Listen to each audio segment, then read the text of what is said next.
नंदीश्वर बोले, हे सर्वज्ञ सनत कुमार जी, अब मैं तुम्हें भैरव जी की दूसरी कथा सुनाता हूँ, जो बड़े से बड़े दोषों को हरने वाली तथा भक्तिवर्धक है। उन्होंने महादेव जी की आज्ञा से कापालिक व्रत धारण किया। वे विश्वात्मा हाथ में कपाल लेकर काशी में आए, परंतु तीनों लोकों में विचरने वाली उस कठिन ब्रह्म हत्या ने उनका पीछा न छोड़ा। एक समय कापालिक का वेश धारण किए भैरव जी नारायण के स्थान को गए। जब महाकाल त्रिनेत्र शंकर जी के रूप में भैरव को आता हुआ भगवान ने देखा तो देवताओं और मुनियों सहित उठकर उन्हें दंडवत किया और कमलालया लक्ष्मी से कहा, हे प्रिय, आज हम तुम दोनों बड़े धन्य हैं जो जगतपति शिव जी का दर्शन किया। यही वह प्रभु और ईश्वर हैं कि जिन विधाता ने लोकों को धारण कर रखा है।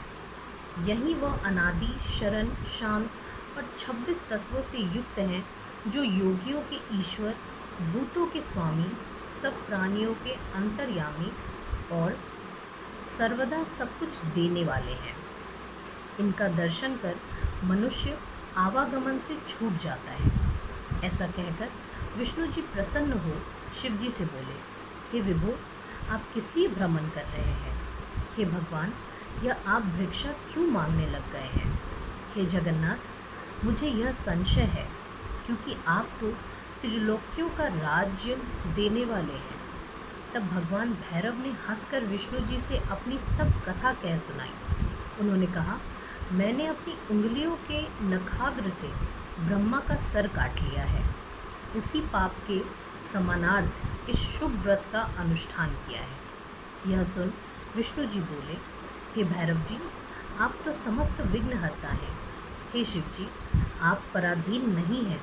फिर हत्या जो आपके पीछे पड़ी है, इसका केवल यही कारण है कि पापों को करके भी जो मनुष्य आपका स्मरण करे उसके सब पाप नष्ट हो जाएं, क्योंकि आप में यह सामर्थ्य है। श्री विष्णु जी के ऐसा कहने पर निर्मल लक्ष्मी ने अपनी मनोरथी नामक विद्या उनके पात्र में छोड़ दी। भैरव रूपधारी महादेव जी प्रसन्न हो भिक्षाटन के लिए दूसरी ओर चले गए। तब उनकी ब्रह्म हत्या को जाती हुई देखकर विष्णु जी ने बुलाकर उससे प्रार्थना की कि तू शिव जी का पीछा छोड़ दे। ब्रह्म हत्या ने कहा, इसी बहाने मैं शिव जी की सेवा करती हूँ। मैं शिवरूप भैरव के दर्शन से मोक्ष के लिए स्वयं को पवित्र कर रही हूँ। इस प्रकार विष्णु जी पर कृपा कर भैरव जी अविमुक्त क्षेत्र काशी चले आए। भैरव जी के काशी आते ही ब्रह्म हत्या हाहाकार कर पाताल में समा गई। उसी समय ब्रह्मा जी का सिर भैरव जी के हाथ से छूटकर पृथ्वी पर गिर पड़ा और वहाँ कपाल मोचन तीर्थ हो गया।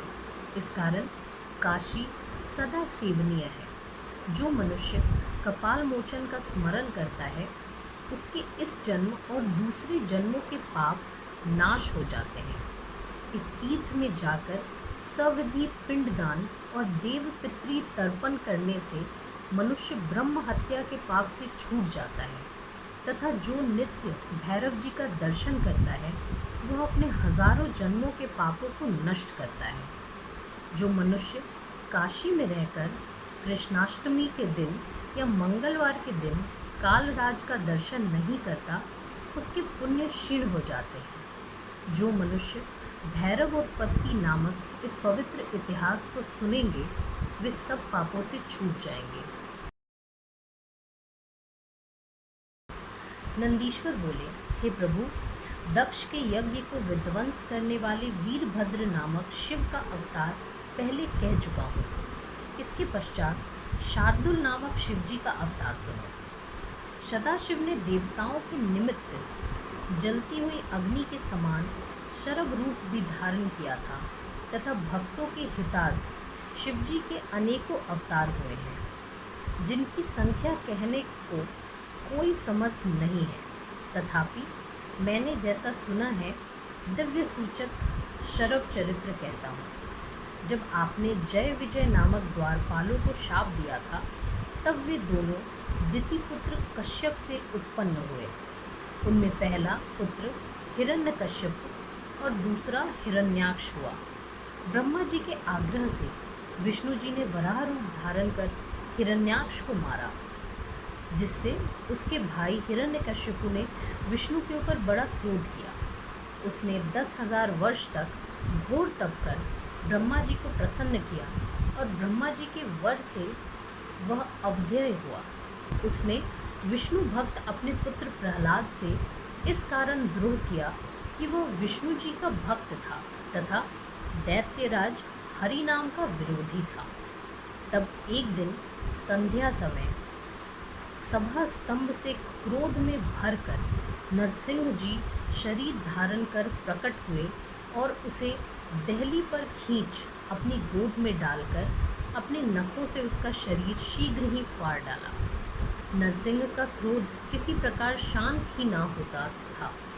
तब उनकी शांति के लिए देवताओं ने प्रहलाद जी को उनके पास भेजा। प्रहलाद जी ने जाकर नरसिंह की स्तुति आरंभ की। उस स्तुति से प्रसन्न हो कृपानिधि नरसिंह ने प्रहलाद को हृदय से लगाया। उनका क्रोध कुछ शांत हुआ, परंतु अब भी उनमें पूर्णतया शांति न आई। तब दुखी हो देवगणों ने शंकर जी की शरण में जाकर उनकी बड़ी स्तुति की और कहा कि अब भी नरसिंह की ज्वाला शांत नहीं हो रही है। हे देवेश, आप उन्हें शांत कीजिए। भक्तवत्सल शंकर जी ने देवताओं को अभय कर कहा, तुम लोग निज स्थान को जाओ, मैं उन्हें शांत करूँगा।